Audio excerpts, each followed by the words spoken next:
This is our Genius Hour project. I'm Kaylee Grimm. And I'm Riley Banta. And our leading question is, how has the history of population, agriculture, and tribal relations in Idaho impacted the way our state government is run today?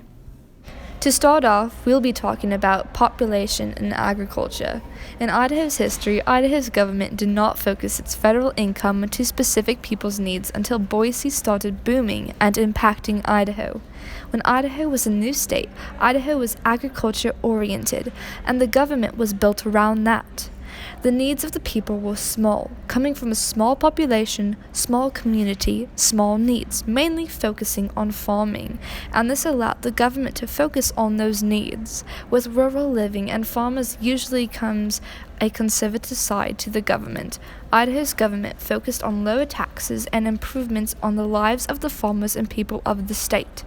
Over time, as Idaho's population went from 15,000 to 1.9 million people in 132 years, the government went through changes, especially from the past years of Idaho being the fastest growing state for the past 5 years straight.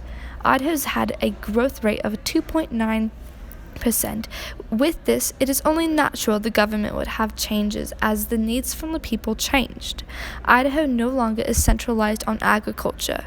Idaho is a modern state focused on rapid demands for local services on budgeting. The state's government considers taxes on property owners, public education, transportation with new highways and roads, Medicaid, state debt, and more. When Idaho became a state in 1890, the state constitution was created.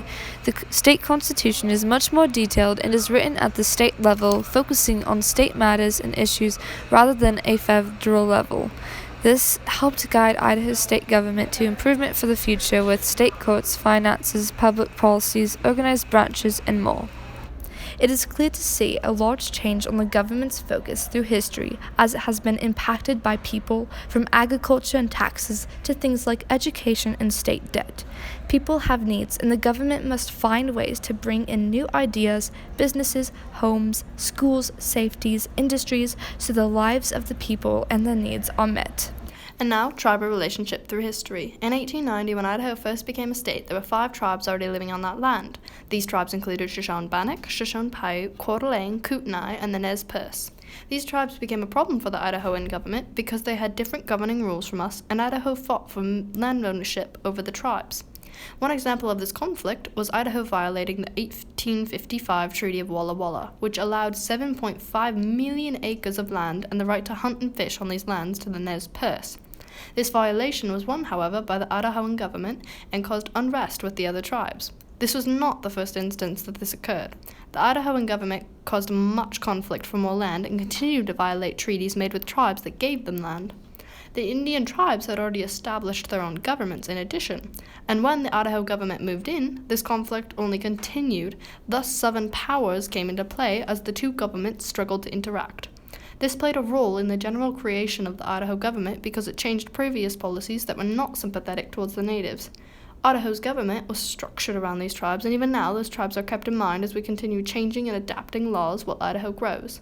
From the start of Idaho's government, it's been influenced by Native Americans and by their ideologies and cultures. It helps shape how we communicate with other powers. Historically in Idaho, governmental positions have been filled by people sympathetic to farmers because much of our state has been agriculture heavy.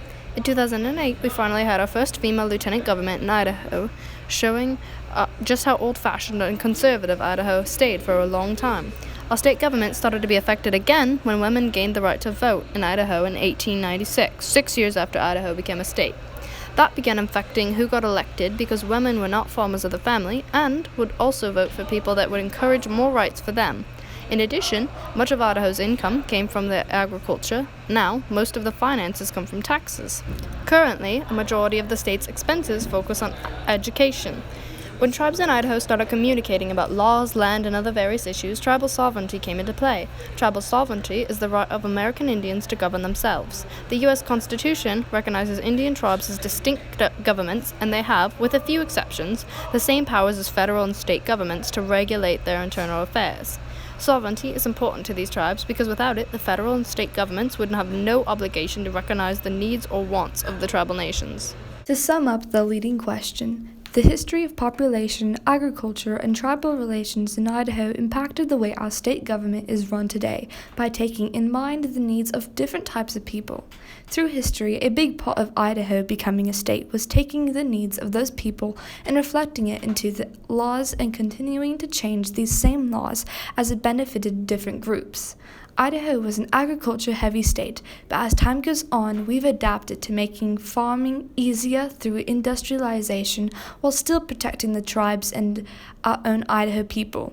Our state used to be more conservative, especially with all the farmers, and now, while still conservative, we have a lot more influence from a larger population that brings in new ideas and different ideas that help our state government continue to grow and prosper. This is important to know because it defines how Idaho's government is today and how we interact with changes in policies.